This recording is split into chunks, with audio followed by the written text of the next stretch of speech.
My name is Aaron Kite. I'm the Fire Marshal and Emergency Management Coordinator for Jones County. I am Ryan Sissy Mills. I'm the Emergency Services Director for Jones County. And Kyle Smith, the Jones County Manager. All right, so the county invested $30,000 in doing a fire study. So we partnered with a consulting group that's endorsed by the NCACC and performed this fire study that was presented to the Board of Commissioners at their February retreat. From the February retreat, we regrouped, Sissy and Aaron and I reconvened with the board at their March work session and really dove into that fire study and discussed with them, among the options that were presented, which option should we pursue from here, especially going into the fiscal year 27 budget preparation cycle. So from there, we decided to look more into a hybrid model that was presented as a result of that fire study, and it included the addition of a fire protection service district overlay here in Jones County. Essentially, this will be a separate tax specific to the property parcels that were included in this district overlay, with the ultimate goal of improving financial leverage and funding availabilities to the rural fire departments. We have 7 volunteer fire departments here in Jones County. And from there, we have a lot of these departments that have older apparatuses. And so this is an effort to set aside capital funding at the county level to help these fire departments get newer equipment, turnout gear, trucks, that type of thing. Well, the reaction's been good. We did have our first public hearing. So as part of this process, there are some general statutes that we need to follow, and we've been following that. One of those requirements was that we send a letter for every property parcel in Jones County via U.S. mail at least 4 weeks before the public hearing. We had our first public hearing on May the 18th, this past Monday. We did get some public comments. Some were in favor of the Fire Protection District. Some were more informative. What is this Fire Protection Service District? And that's really why we're here today, is to talk more about this and really try to communicate this thing in preparation for our June 1st meeting. There were some questions that we definitely want to answer here today on this video call about, there was a question about slush funds, that type of thing. There was a question about, why do I need it when the majority of my land is ag, pasture type lands? And I'm certainly going to let Sissy and Aaron tag more into that as we get further into the video.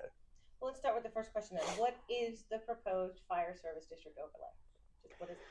I promise I'm going to let these two talk some. But so the proposed service district overlay is essentially all of Jones County, with the exception of OLF Oak Grove, which is owned and operated by the federal government and Marine Corps Air Station Cherry Point. So they don't pay taxes, so we excluded them from the service district overlay. So essentially, this would be an added tax to your tax bill that would be restricted for fire protection services specific to Jones County only. How will this affect the citizens of Jones County financially? So average cost according to Google, and I'll be honest with Google, is $265,000 for property value per the average. That being said, you would pay roughly $79.50 for this fire service district overlay that's proposed, and that's at a 3-cent proposal. So that's the average it would cost the citizen of Jones County from what I've researched.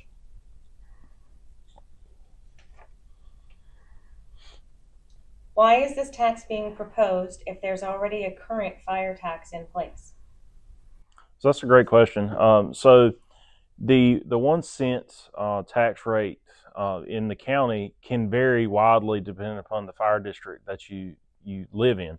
So for example, if you live in Comfort Fire Department's district, that 1 cent generates much less than what, say, a 1 cent tax rate in the Maysville or Pollocksville or Trenton area, just because of population rates and property ownership rates. So the point and the key focus behind this is a countywide capital improvement plan to overall help the departments as a whole across the whole county. It's not division specific. If it were division specific, we would potentially have to increase, let's say, like an extremely rural area like Comfort or Phillips, an exponential rate as compared to a municipal area, much less, just to get those numbers equal across the board. If this proposal is approved, what is the breakdown of how the funding will be used? Sure. So first I want to go over what the old funding looks like for the county. So of course every department, with the exception of one, has a fire tax. But past the fire tax, the county for over 20 years has funded every department with a base operational pay of $18,520 every year. On top of that, they've done a rotating grant of $7,500 to two departments every year. So essentially, a department would get that grant every 3 years.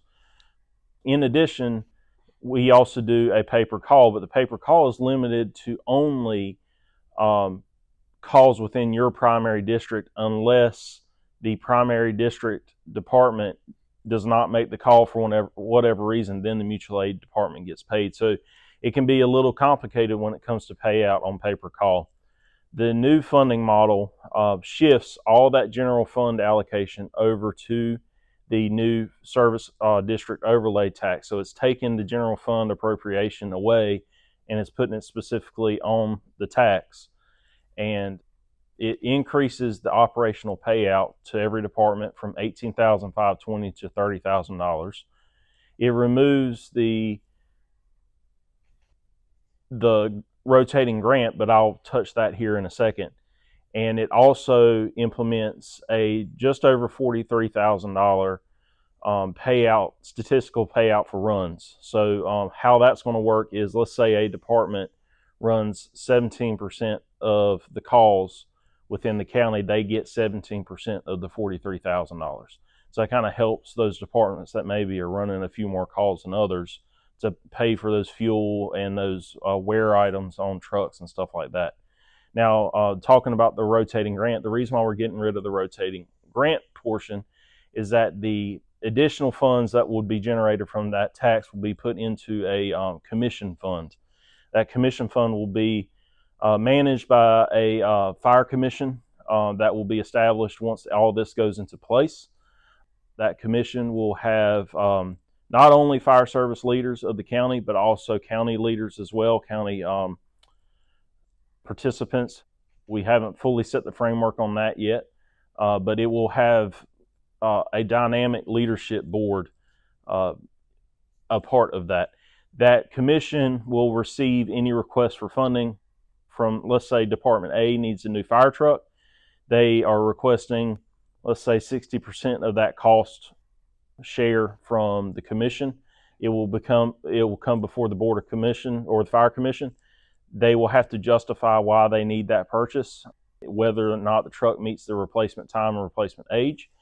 And then once the commission approves support for that funding model, then it goes before the Board of Commissioners, the County Board of Commissioners, for final approval of the disbursement of those funds.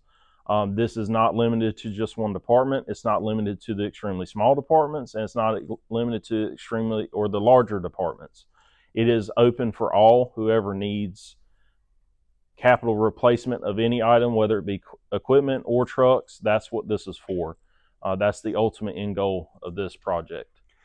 And I'd like to elaborate there. Just to elaborate, one question we've heard is, well, who's going to be on this commission? Well, we're going to work very, very quickly on the development of this commission once, and if approved by the commissioners, that the Fire Protection Service District goes into place. So we don't want to set this commission up and then for this not to go through this fiscal year, and then we would have gotten a sense of urgency, had a sense of eagerness with certain officials and stakeholders of the county that they're going to be on this commission, only to say, hey, we're not doing this year. So we want to get this thing across the finish line, potentially in June for fiscal year 27. Then we're going to work really closely.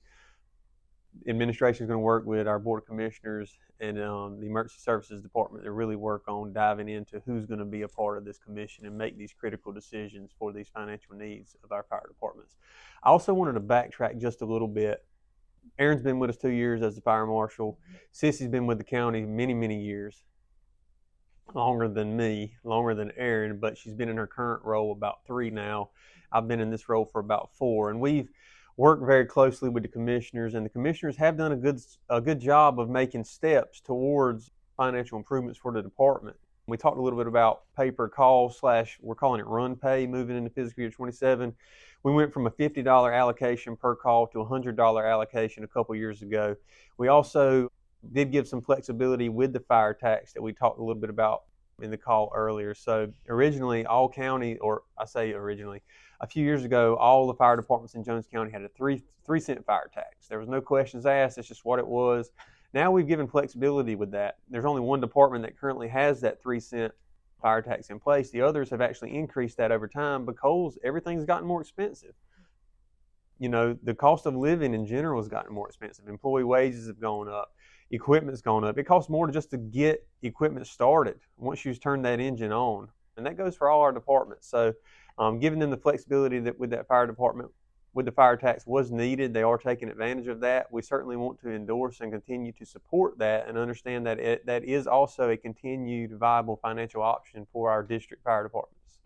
What is the current cost of fire apparatus and equipment? It varies, but to be honest, it's expensive.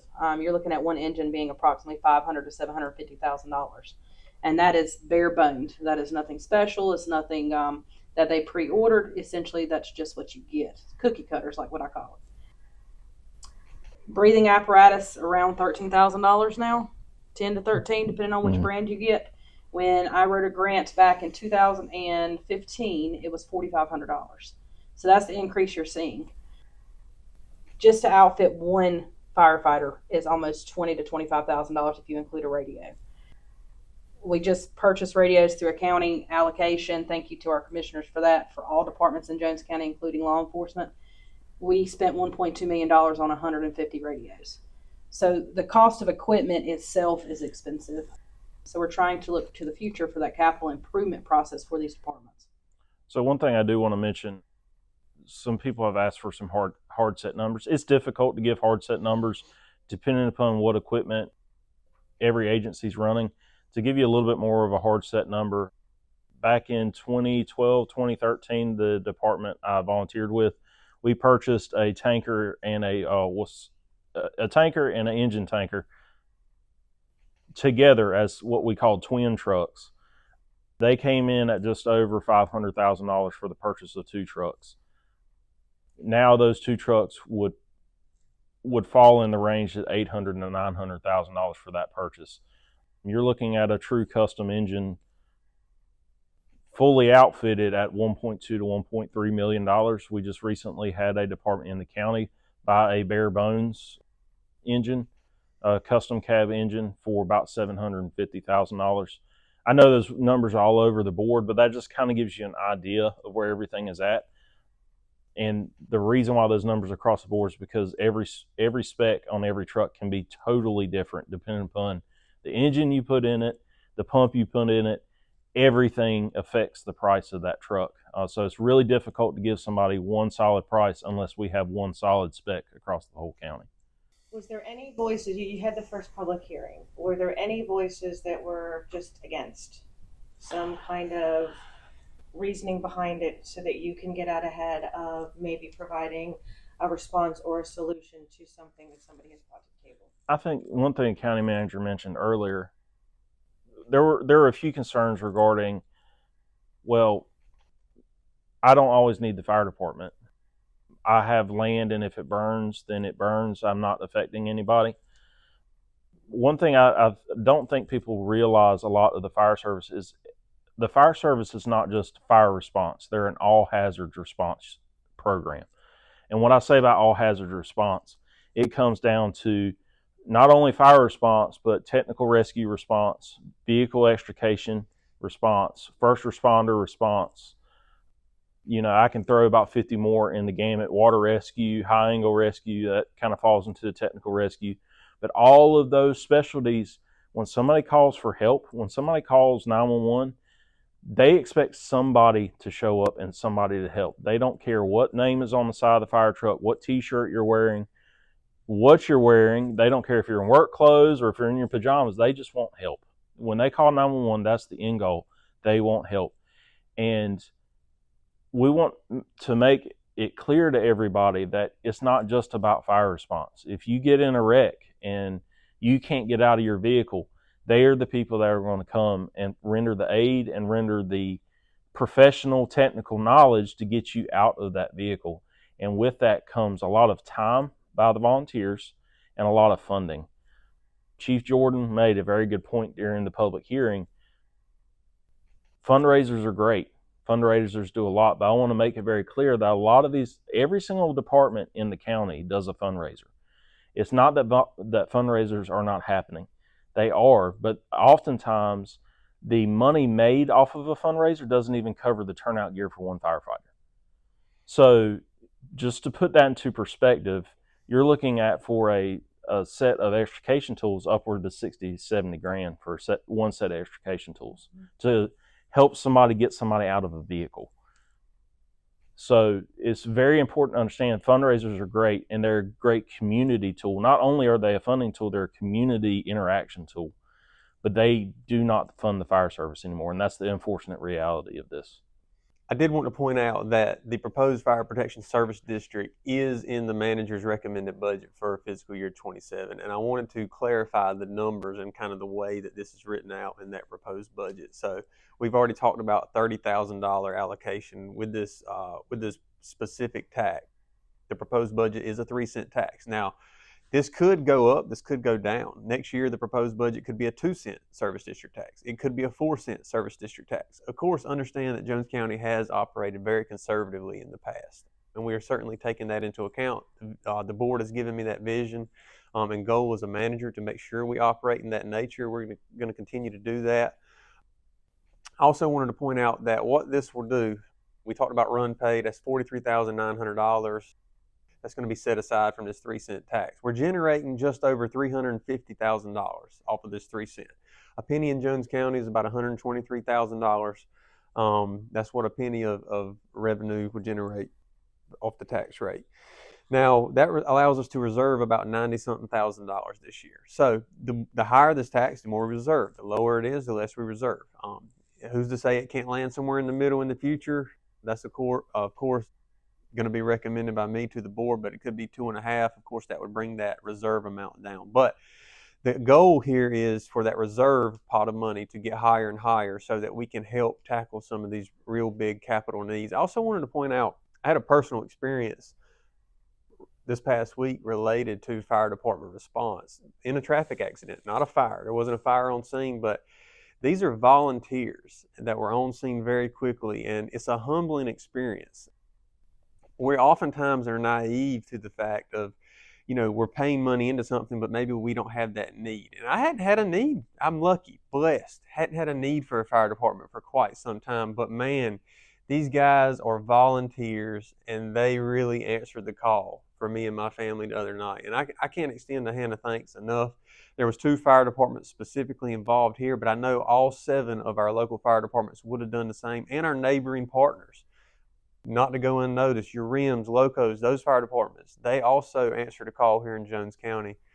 And we appreciate our volunteers, and we want to continue to support them. And this is our way of looking forward into the future and having a vision to continue that support model.